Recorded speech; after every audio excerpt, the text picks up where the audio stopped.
The film begins with radio conversations between military officers discussing a sudden attack by mysterious monsters around the world. The military forces are defeated.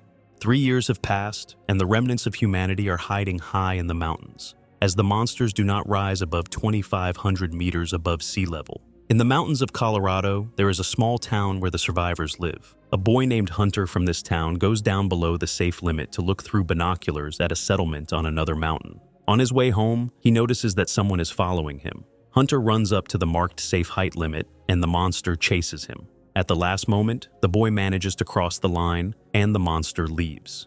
At home, Hunter tells his father, Will, about everything. Will is angry about his son's actions and reminds him of his weak lungs, which could have failed during the run. Later, the man goes hunting with Katie, a friend of his deceased wife, Tara. Will tells her that his son is going below the safe limit to look at other settlements. Katie understands, because it's hard for the child without peers. He doesn't even have anyone to play with. Nina, a local resident, is working on creating armor-piercing ammunition from scrap materials. She tests them on a piece of scales that she managed to chip off one of the monsters. Nina dreams of finding a way to destroy these dangerous creatures because their skin is so strong that ordinary bullets do no harm. In the evening, Will hears an alarm from the inhaler to which Hunter is connected at night. He changes the oxygen tank so that the boy can breathe. Hunter was born with weak lungs that could fail at any moment. Realizing that the oxygen tanks are almost gone, Will plans a dangerous trek to the lowlands to the city of Boulder, where the hospital is likely to have more oxygen tanks. The next day, he spends time with his son gathering edible roots. Will exchanges his latest haul at the store for a package of macaroni and cheese, Hunter's favorite meal. They have dinner together, and later Will visits Katie with a couple of bottles of beer. Sitting on the porch, they reminisce about their past lives and watch Nina's experiments. At night, Hunter has another problem, and his father is forced to use a syringe with medication. Realizing that there is no more time, he turns to Nina. It turns out that she once went to Boulder's laboratory to get chemicals and equipment to create weapons against monsters. Tara, Will's wife, died on that expedition. Nina is the only one who managed to return alive. Will asks her to accompany him to the hospital, but Nina refuses, reminding him that this is pure madness because the monsters will tear them apart. In the morning, Nina assembles a special compass, and Will prepares an arsenal of weapons. He is found by Katie, who insists on joining them. Nina is already waiting outside. After saying goodbye to his son, Will sets off on a dangerous journey with the two women. On the way, Nina and Katie start to quarrel, but Will rudely interrupts them, even knocking a bottle of alcohol out of Nina's hand. Later, the group notices an abandoned military convoy destroyed by monsters. Going down, they search the vehicles and the remains of the soldiers for useful items. Nina explains that her compass can locate monsters up to half a kilometer away. She hands it to Katie while Will searches for equipment and examines the monster's scales for further experiments. Finding an underbarrel grenade launcher, Katie attaches it to her assault rifle. Before continuing on their way, an argument breaks out between the women again. Nina accuses Katie of flirting with her dead friend's husband, and Katie reminds her that Nina is the reason Tara died.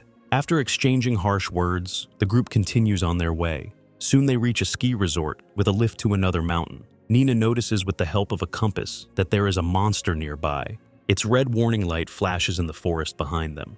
Katie decides to run to safety, but Nina objects, saying they won't make it. Will agrees with Nina and runs to the control room to turn on the lift. While distracting the monster, the woman fires a grenade launcher, but the explosion does not harm the creature. While the girls fire back from different positions, Will connects the power and starts the lift. Will and Nina get into the chair and go upstairs. Katie, who managed to run up a little higher, climbs onto the cable car support and jumps to them. She clings with her hands, and Will holds her up. However, the monster catches the rope and Katie falls, followed by the others. Fortunately, the height was low, and everyone was unharmed. After getting to their feet, they struggle to get to a safe zone. The monster stops in front of the border. For the night, they stay in a cabin and relax before going to bed with a glass of whiskey. Nina says that the monster's attack was so swift and massive that humanity did not have time to realize where their weaknesses were. The world was destroyed in just a few days. It turned out that the monsters attacked only humans, not animals, which cast doubt on the theory that they hunted for food. Before going to bed, Will recalls a conversation with his wife before she went with Nina to the lab. The next day, the trio reaches the entrance to the mine. The mine runs through a mountain, and its entrance and exit are located in a safe zone. Nina explains that the monsters that have come out of the ground are very good at navigating under it, and the compass won't work in the mountain range. Nevertheless, everyone puts on their helmets with flashlights and continues to go deeper into the mine. At the other end of the tunnel, it turns out that the exit is blocked. The group decides to use the lower passage and goes down the stairs into the tunnel. In one of the corridors, with their hands covering the flashlights, they notice a red light. The monster is close. People rush to their feet, and Katie throws a grenade, hoping to block the entrance, but it doesn't work. The trio hides, turning off the lights and holding their breaths to avoid attracting attention. The monster begins to suspect something, but to no avail. Will distracts the monster by throwing a flare. This is enough time to crawl into the passage that leads to the exit. Katie goes first, but is confronted by a monster waiting on the opposite side. The monster grabs her with a probe and drags her into the darkness, clearing the way for Will and Nina to get out. Finding a ladder nearby, they quickly climb it and mourn the loss of Katie. Then they continue their way indoors to spend the night. There, Will finds a package of macaroni and cheese and eats it for dinner. Nina tells her hypothesis that the monster's scales create an electromagnetic field. If she can invent a bullet that can close this field, the monsters will start exploding. To do this, she needs to get to the laboratory where she has the right chemicals. Will thinks this idea is stupid and regrets that his wife died trying to help realize this plan. In the morning, they take the car and drive down to the edge of the safe zone, where the town and the hospital are located. After pausing, Will steps on the gas and races forward. They reach a deserted city that hasn't been covered with grass in 3 years. At the hospital, they cautiously make their way to the upper floors in search of a warehouse, but the shelves are empty. Hearing a suspicious noise on the ground floor, they continue their search. Will finds the supply cabinets and fills his backpack, while Nina picks up the monster's presence on the compass. When the monster starts breaking down the walls to get at them, they go upstairs. There, Will grabs the monster, trying to eliminate it. Nina, armed with a fire axe, hits the monster's tentacle. To create a disguise, she turns on the fire extinguishing system.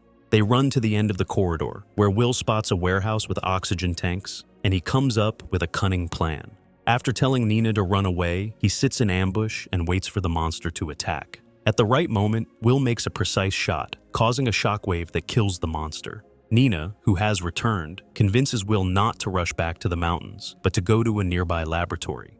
They leave without even noticing how the dead monster begins to come back to life. In the laboratory outside the city, where Nina used to work, she feels confident. While she works with chemicals, coating the ball with different materials and testing them on the monster's scales, Will explores the neighborhood. He finds an office with a photo of Nina's family in it. Her husband didn't even realize she had children. Nina tells him that she lost them during the monster attack because she was working that day, even though it was a day off. She still regrets that she did not die with them. The first experiments are unsuccessful. Will offers to leave the laboratory, but Nina advises him to go alone, and she will stay to work. She promises that if everything works out, she will catch up with him in her car.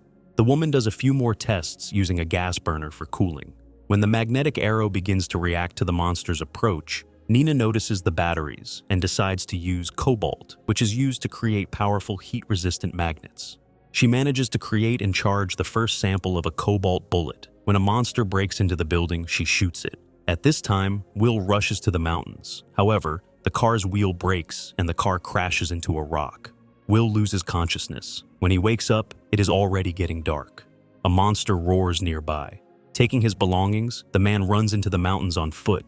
He is chased by several monsters. He almost reaches the safe zone, but another monster is already waiting for him at the border, joined by others. Horrible creatures surround Will. Desperately firing back, he tries to escape. Suddenly, the monster falls and explodes. On top of the mountain stands a proud Nina with a full magazine of cobalt bullets. These bullets short-circuit the monster's electromagnetic fields, causing explosions. Nina destroys the rest of the monsters, who turn out to be robots programmed to kill only humans and not to rise above 2,500 meters above sea level. The survivors return to the village, where Will is greeted by his joyful son. Nina raises her flag in the air as a sign to the other villages that she has found a way to fight the monsters. The good news spreads over the radio. Local craftsmen use scrap materials to create a cobalt coating for the bullets. They place a balloon with Katie's name on it near the memorial on the riverbank. Nina and Will set out to fulfill their friend's dream of giving the monsters a real fight. A group of volunteers with new weapons come down from the mountains. We are shown a bird's eye view of explosions going off everywhere. The remaining monsters are finally destroyed forever. Hey, how many seconds do you think we would live in such a world?